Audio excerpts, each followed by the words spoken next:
Hello ಪ್ರೀತಿಯ ಸ್ನೇಹಿತರೆ, ನಮಸ್ಕಾರ. ನಾನು Keerthi Chetan. Welcome to Keerthi Chetan in Kannada channel.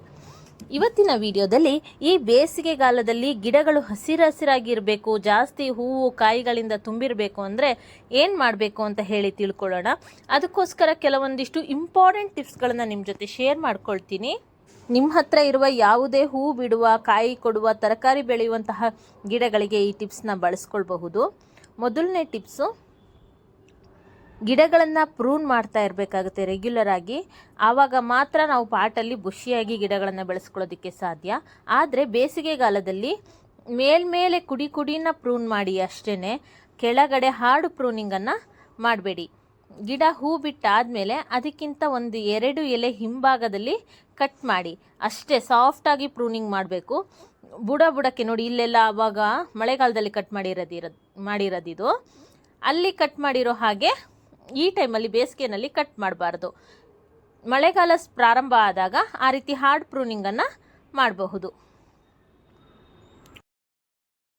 ದೊಡ್ಡ ಪಾಟ್ಗಳಲ್ಲಿ ಮೇಲೆ ಮಣ್ಣು ಡ್ರೈ ಆಗಿರೋ ಹಾಗೆ ಕಂಡ್ರೂ ಸಹ ಮಣ್ಣಿನ ಒಳಗೆ ನೀರಿರುತ್ತೆ, ಒಳಭಾಗದಲ್ಲಿ ನೀರಿರುತ್ತೆ. ಹಾಗಾಗಿ ಯಾವಾಗಲೂ ಮಣ್ಣಿನ ಒಳಗೆ ಒಂದು ಕೈ ಬೆರಳು ಅಥವಾ ಕೋಲನ್ನು ಹಾಕಿ ಮಣ್ಣು ಡ್ರೈ ಇದೆಯಾ ಅಥವಾ ಒದ್ದೆ ಇದೆಯಾ ಅಂತ ಚೆಕ್ ಮಾಡ್ಕೊಳ್ಳಿ. ಆಮೇಲೆ ಗಿಡಕ್ಕೆ ನೀರನ್ನು ಹಾಕಿ. ನಿಮ್ಮ ಮನೆಯಲ್ಲಿ ಯಾವ ರೀತಿ ಬಿಸಿಲಿದೆ, ಎಷ್ಟು ಬಿಸಿಲು ಬೀಳ್ತಾ ಇದೆ, ಗಿಡಗಳಿಗೆ ನೆರಳಿದೆಯಾ ಏನು ಅಂತ ನೋಡಿಕೊಂಡು ಅದ್ರ ಮೇಲೆ ಡೈಲಿ ನೀರು ಹಾಕಬೇಕಾ ಅಥವಾ ದಿನಕ್ಕೆ 2 ಸರ್ತಿ ನೀರು ಹಾಕಬೇಕಾ, 2 ಡೇಸ್ ಒನ್ಸ್ ಹಾಕಿದರೆ ಸಾಕಾಗತ್ತಾ ಅಂತ ಚೆಕ್ ಮಾಡ್ಕೊಳ್ಳಿ. ಜೊತೆಗೆ ನಾವು ನೀರು ಹಾಕಿರೋದು ತಕ್ಷಣ ಬಿಸಿಲಿಗೆ ಡ್ರೈ ಆಗಬಾರ್ದು, ಸ್ವಲ್ಪ ತೇವಾಂಶ ಉಳ್ಕೊಳ್ಬೇಕು ಅಂತಂದರೆ ಈ ಐಡಿಯಾನ ನೀವು ಮಾಡ್ಕೊಳ್ಬಹುದು.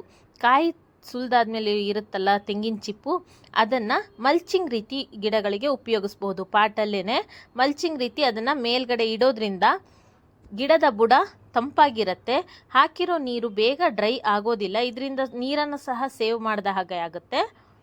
ಸ್ವಲ್ಪ ನೀರು ಹಾಕಿದರೂ ಸಹ ದಿನಕ್ಕೆ 1 ಸರ್ತಿ, ಈಗ ತುಂಬ ಬಿಸಿಲಿದ್ದಾಗ ದಿನಕ್ಕೆ 2 ಸರ್ತಿ ಹಾಕ್ತಾ ಇದ್ದೀರಾ ಅಂದರೆ ದಿನಕ್ಕೆ 1 ಸರ್ತಿ ನೀರು ಹಾಕಿದ್ರೂ ಸಹ ಸಾಕಾಗುತ್ತೆ. ಬರೀ ತೆಂಗಿನ ಚಿಪ್ಪು ಮಾತ್ರ ಅಂತ ಅಲ್ಲ, ಭತ್ತದ ಹೊಟ್ಟಿರುತ್ತಲ್ಲ ಅದನ್ನು ಸಹ ಉಪಯೋಗಿಸ್ಕೋಬೋದು. ನೋಡಿ, ಆ ರೀತಿ ತೆಂಗಿನ ಚಿಪ್ಪು ಮೇಲೇ ನೀರು ಹಾಕಿದರೆ ಆಯಿತು. ನಾನಿಲ್ಲಿ ಸ್ಟ್ರಾಬೆರಿ ಗಿಡಕ್ಕೆ ನೋಡಿ ಹೇಗೆ ಮಲ್ಚಿಂಗ್ ಮಾಡಿದ್ದೀನಿ. ಭತ್ತದ ಹೊಟ್ಟಿಂದ ಮೇಲೆ ಭತ್ತದ ಹೊಟ್ಟನ್ನು ಹಾಕಿದ್ದೀವಿ. ಇದರಿಂದ ಗಿಡದ ಒಳಗಡೆ ಇರುವಂತಹ ತೇವಾಂಶ ಸಹ ಹಾಗೇ ಇರುತ್ತೆ. ಅದಿಲ್ಲ ಅಂತಂದರೆ ಕೋಕೋಪೀಟಿಂದ ಸಹ ನೀವು ಈ ರೀತಿ ಮಲ್ಚಿಂಗನ್ನು ಮಾಡ್ಬೋದು. ಮೇಲೆ ಕೋಕೋಪೀಟನ್ನು ಹರಡಿ ಬಿಡೋದ್ರಿಂದ ಅದರಲ್ಲಿ ಸಹ ತೇವಾಂಶ ಹಾಗೇ ಇರುತ್ತೆ, ಬೇಗ ಡ್ರೈ ಆಗೋದಿಲ್ಲ.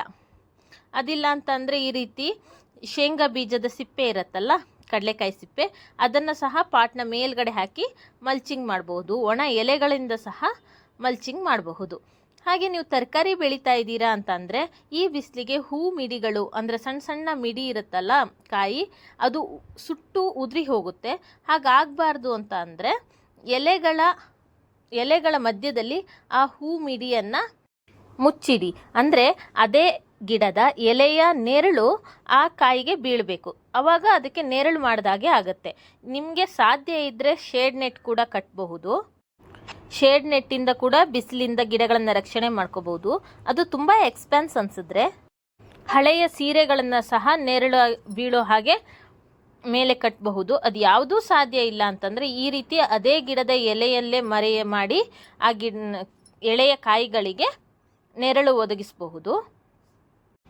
ನಾನು ಪಡವಲಕಾಯಿ ಬಳ್ಳಿಯಲ್ಲಿ ಹೀಗೆ ಪ್ರಯತ್ನ ಪಟ್ಟಿರೋದ್ರಿಂದ ಎಷ್ಟೋ ಮಿಡಿಗಳು ಬಿಸಿಲಿಗೆ ಸುಟ್ಟೋದ್ರೂ ಸಹ ಕೆಲವೊಂದಿಷ್ಟು ಆ ಎಲೆ ಮರೆ ಮಾಡಿರೋದೆಲ್ಲ ಕಾಯಿ ಆಗಿದೆ. ಇವಾಗ ತುಂಬ ಪಡವಲಕಾಯಿಗಳು ಬಿಡ್ತಾ ಇದೆ.